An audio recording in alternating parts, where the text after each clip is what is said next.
inoshayisa munhu hope. Kana mhinduro ichinonoka inoita kuti munhu asekwe. Kana mhinduro ichinonoka inoita kuti uite sekuti hauzive Mwari waunonamata. Kana mhinduro ichinonoka inoita vana kuti dziite pfambi. Kana mhinduro ikanonoka inoita vana kuti vaende kuujongo yemaranda. Kana mhinduro ichinonoka inoita kuti Satani atonge. Kana mhinduro ichinonoka varume inoita kuti vana vaende kumusombodziya. Havazi vese vakatora musombodziya nekuda pane mhinduro yakanga yanonoka. Kana mhinduro ichinonoka varume inokupa mazita asiri ako. Vamwe vakunzi Tsikombi nekuti wakanonoka kuroorwa. Vamwe vakunzi Marombe nekuti zvinhu zvanonoka kuitika. Kana mhinduro ichinonoka inoita kuti vanhu varase zvavanazvo. Ukaverenga bhaibheri rako rinoti nerimwe ramazuva Mozisi anoenda kugomo for 40 days and 40 nights ari kusangana naJehovha. Bhaibheri rakuroti vakanga vari pasi vakamirira Mozisi. Zuva rekutanga hawana kudzoka, mazuva achiwedzera, zuva retatu hawana kudzoka. Bhaibheri rakuroti Aroni nevana vaIsraeri ndokubva vaungana vakati tarira Mozisi anonoka, hatiziva kuti achadzoka here. Ngatiume chifananidzo titi ndowa Mwari wedu. Kana mhinduro ikanonoka zvifananidzo zvinoumbwa. Kana mhinduro ikanonoka zvambwa zvine zvinoitika. Kana mhinduro ikanonoka pane zvimwari zvinokirietwa, pane zvimwari zvinosikwa, pane vanotanga kuzvikudza. Havasi vese vakaenda kun'anga nekuda kwekuti vaida kuenda kun'anga. Mhinduro yakati yanonoka vakati ndichambotanga kundobatsirwa nekuda kwaindaendako. Imhinduro yanonoka. Bhaibheri rakuroti Mozisi anoti achidzaka anonzwa mheremhere. Ipapo Mozisi akabata matombo aJehovha. Bhaibheri rakuroti nekuda kweshungu dzemwoyo mai wezvangu, nekuda kweshungu dzemwoyo Mozisi akaregedza zvakanga chiri mumaoko. Kana mhinduro ikanonoka pane zvinobreka. Pane vane marelationship akabreka, pane vane mamarriages akabreka, pane vane mabusiness akabreka nekuda kwekuti mhinduro yakanga yanonoka. Ndobva ndafara namaicharamba nabavataramba vakaimba vanoti mhinduro ndiani? Vanoti mhinduro ndiJesu weNazareta. Saka Mwari wakanonoka nekuti makatuma Mozisi mukaramba naJesu. Mwari wakanonoka makatuma Elijah mukaramba naJesu. Mwari wakanonoka makatuma Samuel mukaramba naJesu. Ukaenda muna Genesis unonzwa zvichinzi vakanga paina baba vakanga vachinzi Judhi, vakanga vaine vanakomana vatatu. Bhaibheri rakuroti vana vatatu mumwe akanga akaroora Tama, akanga akaroora Tama ndokufa. Ndokubva paita mumwe mwana akaroora zvakare Tama, bhuku rati ndokufa. Ndokubva baba varamba nemumwe mwanakomana, ndokubva baba varamba nemhinduro. Asi ndinofara nekuda kwerimwe ramazuva Tama anoenda pamba, Tama anoenda pagete teitelemosika. Tama anoenda pagete anzwa kuti baba vari kuuya. Judhi paari kuuya Tama akanga abvisa nhumbi dzeushirikadzi. Ndinorayira manherano bvisa nhumbi dzeushirikadzi. Ndinorayira manherano bvisa nziyo dzokuchema. Bhaibheri rakuroti sing unto the Lord a new song. Mwari ngaaise rwiyo rusva pamuromo pakapa. Mwari ngaaise rwiyo rusva pamuromo pakapa. Zvekuchema kana zvekutambura kana chipfeka hembe yenyasha wondomira pamadhoo. Vakanga vasingakuoni asi uchaonekwa iko zvino. Vakanga usingazikanwe asi unozikanwa. Asi ndinorwadza nekuti mhinduro inenge yanonoka. Bhaibheri roti tsumo iyi varume wei haichanzwiki zvekerevosikata. Bhaibheri rakuroti tsumo yamuri kuona iyi haichazonzikizve. Ndoda kuti muone zvanzi tsumo iyi haichaitike pakati pedu. Handina kumbonzwa kuti Jesu akaturika murwere akazondopora zvemangwana. Handina kunzwa kuti Jesu vakarayira zvingwa zvikazondowanda mangwana. Handina kunzwa kuti Jesu vakarayira mhepo ikazoteramira mangwana. Handina kunzwa kuti Jesu vanoona bofu voditiona rikazondoona mangwana.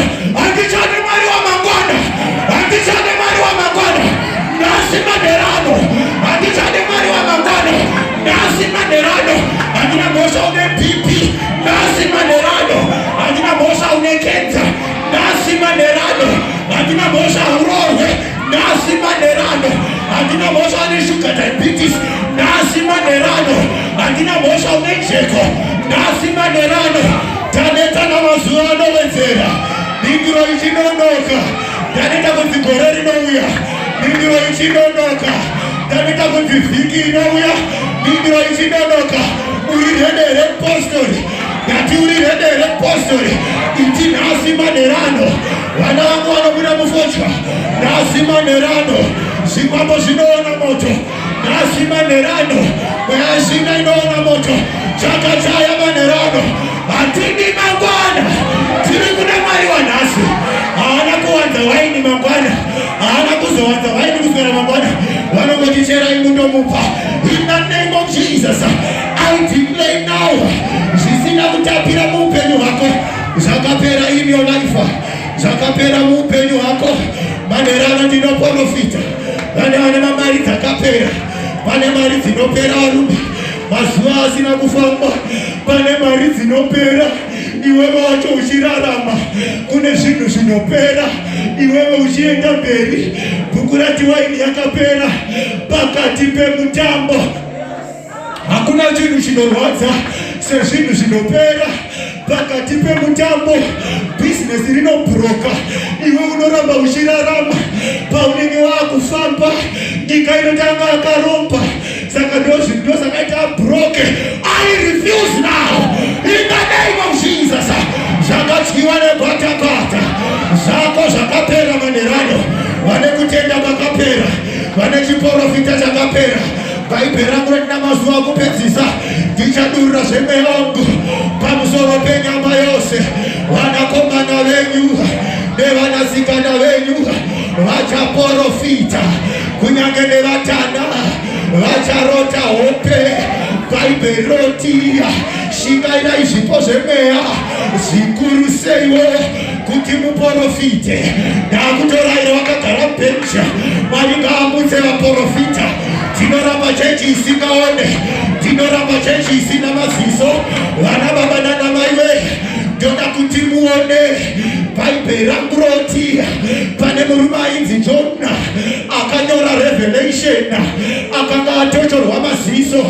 Asi ukaverenga pachapter 1 inoti anotarira, anoti ndakaona Mwari ari pachigaro. Ndakuda kuziva uri kuona neiko maziso epanyama akatochorwa. Bhaibheri roti hatifambi nekuona, asi tine kumwe kuona kwatinofamba nako. Ndinofamba nekutenda. Kana Reserve Bank yeZimbabwe isina mari varume, there is a Reserve Bank of heaven. There is a Reserve Bank of heaven. Kana Reserve Bank isina mayusa, there is a Reserve Bank of heaven. Where is God of Elijah? Anochengetwa namakunguo muguta musina chingwa. Wozwairaisa oti mangwana nenguva dzino chingwa chinenge chapo. Iwe chingwa wachionepi? Mabhekari akafarapa. There is a bakery from heaven. There is a bakery from heaven. There is a bakery from heaven. Hausi kurequesta munana mufundisa, uri kurequesta munana from wakadana mufundisa. Hausi kurequesta mayusa kukambani yaunoshandira. There is a bank of heaven. There is a bank of heaven. Dr. Wakakata una kidney dzako hadzichafangishena. There is a bank of heaven. Pana muruka mama kidney macha, pana muruka makidney macha, pana muruka makumbo macha. Ndatoya kutodzingirira panapa. Akaterema usingiteteba. Handina mhosva nenzeve dzisinganzwe. Takuda dzimwe nzeve dzinoburuka. There is a bank of heaven. Kwakachengeterwa minana sezvazviri kudenga ngazvive panyika, sezvazviri kuna Baba nyika, kunenge hakuna murombo, kunenge hakuna anorwara, kunenge hakuna anoshayiwa, sezvazviri kumatenga, sezvazviri kumatenga. Iposimuka mupostori, ndoda kuti unongore.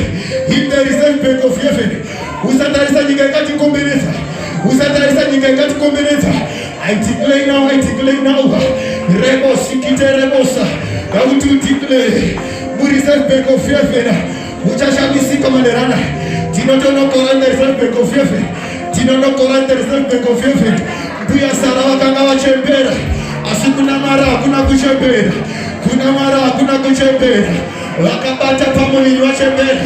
Declare apostle way, create your space, chibo create a space, chibo create a space, chibo create a space. Pane zvakutoitika manerana, create. Call the reserve bank of heaven.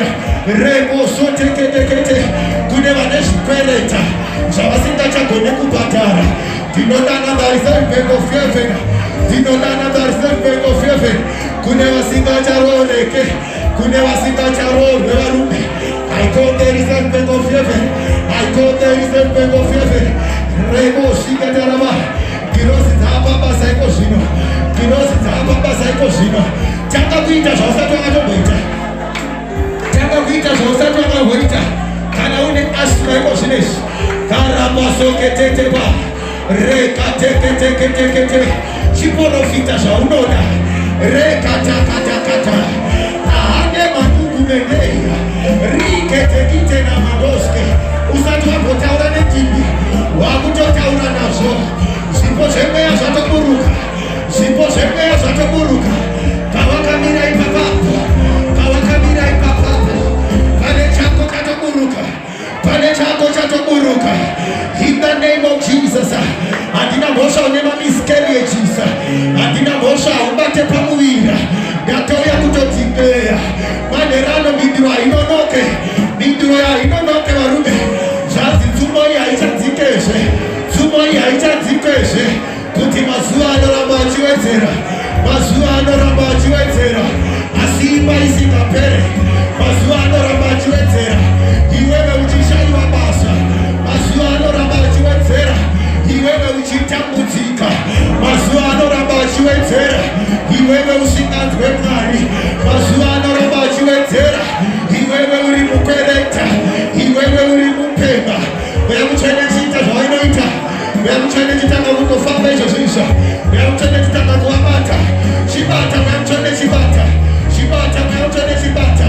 Mweya Mutsvene chigashidza iko zvino, mweya Mutsvene chigashidza iko zvino, mweya Mutsvene chigashidza iko zvino, mweya Mutsvene chigashidza iko zvino, mweya Mutsvene chigadzikisa iko zvino, gashidza iko zvino, gashidza iko zvino, gashidza iko zvino. Your ministry shall grow, your ministry shall grow, your ministry shall grow, your ministry shall grow, your prophetic ministry shall grow in the name of Jesus. Your ministry shall grow. Give me signs and wonders, signs and wonders, signs and wonders, miracle signs and wonders, miracle signs and wonders. That don't declare instant miracle, instant miracle is Jesus. My instant miracles, my instant miracle, my instant miracle, instant healing, instant healings, instant healings. When I have a chipatara, Zirikutopora is Jesus. We shall do it after this prayer. Rekatarabasote, Rekatarabatiga, Rikaterebo Satama, Rekatarabasoke, Rikatakatakate, Repeterebo Sota, Rekatakatere, Yapatano Monte, Rikatarabasoke. Thank you, Lord, in the name of Jesus. When I'm a yes, right there.